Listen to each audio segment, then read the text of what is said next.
Sentimental Value is out in theaters, new film from Joachim Trier, reuniting him with Renate Reinsve after their last movie together, The Worst Person in the World. This also stars Stellan Skarsgård, Inga Ipsdotter Liljas, and Elle Fanning.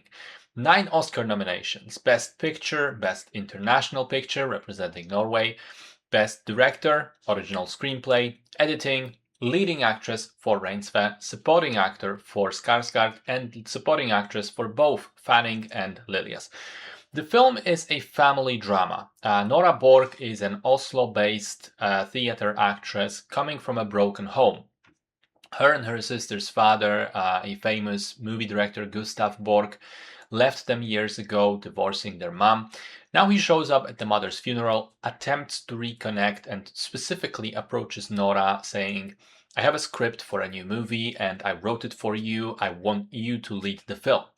Nora says, "No, absolutely out of the question. We can't talk to one another. We don't have a relationship. I refuse to even read it." But Gustav tries to make the film anyway with an American actress, which means he stays in Oslo and even does rehearsals at the old family house where he intends to shoot the thing on location, leading to the two of them, or actually the three of them, because there's the second sister as well, running into each other again and again, and the relationships becoming more and more strained. So I thought this was a terrific film. It's a very intelligent, thorough exploration of two people who are absolutely unable to communicate with each other, to talk openly and plainly, air their grievances, explain their emotions, and reconcile. But both of them are so desperate to do that anyway, and they use their art as a substitute, as a hopeless crutch with which to communicate instead.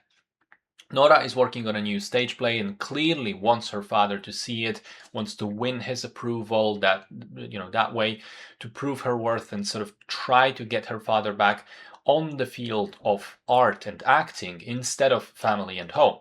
And Gustav, of course, is using his script to try and show Nora that he does understand her, that he knows she's hurt, and tries to also explain why he is the way he is by explaining his relationship with his own mother, which also left him emotionally stunted.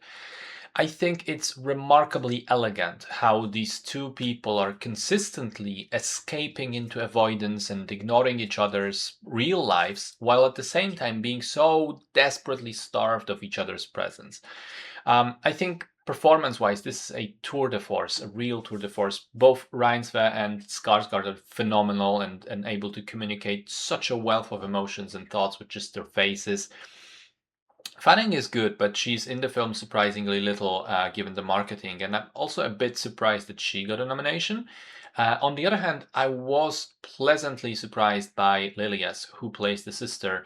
She she's the emotional linchpin of the film. She plays an incredibly important role in it because of um, how different she is to Nora, and yet how, in some respects, she is similar by sharing the same life experiences. And their bonding moment at the very end was so incredibly beautiful and emotional.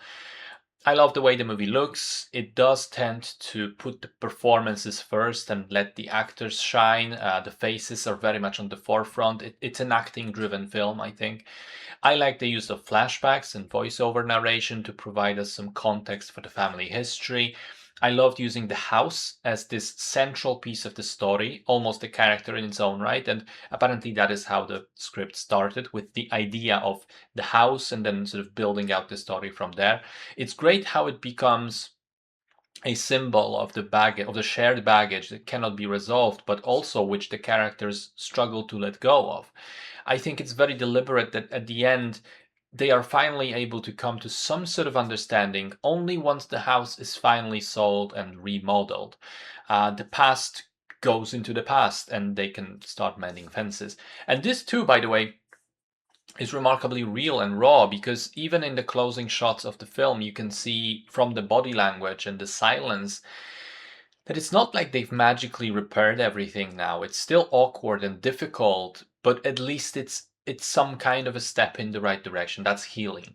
My 2 points of criticism. One is an element of editing, which might sound strange considering the nomination for editing, but the film extensively uses fades or cuts to black at the end of scenes, which for me is typically associated with ending either the entire movie or at least a major chapter of it. In Sentimental Value, that happens way more often and seems almost arbitrary, and to me, it was a little bit distracting. It kept pulling me out of the reality of the film and reminding me that this isn't real life, that I'm sitting in a movie theater.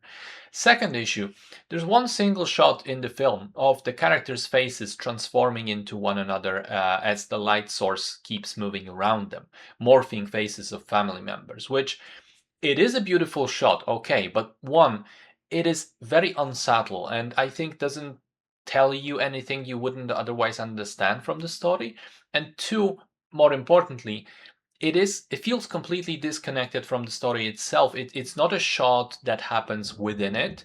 It's just like this random artistic thing thrown in between two other scenes, and that to me was also a bit distracting and quite pretentious. It takes a step back from the immersion of the story to show you this cool shot that the filmmakers came up with. But these are both minor issues with an otherwise fantastic film. I loved it all the way through. I think it's very real and raw and emotionally resonant. Great pacing, filled with terrific performances, and just a timeless story of family tensions. Heartbreaking and heartwarming at the same time. Wonderful picture. Do check it out.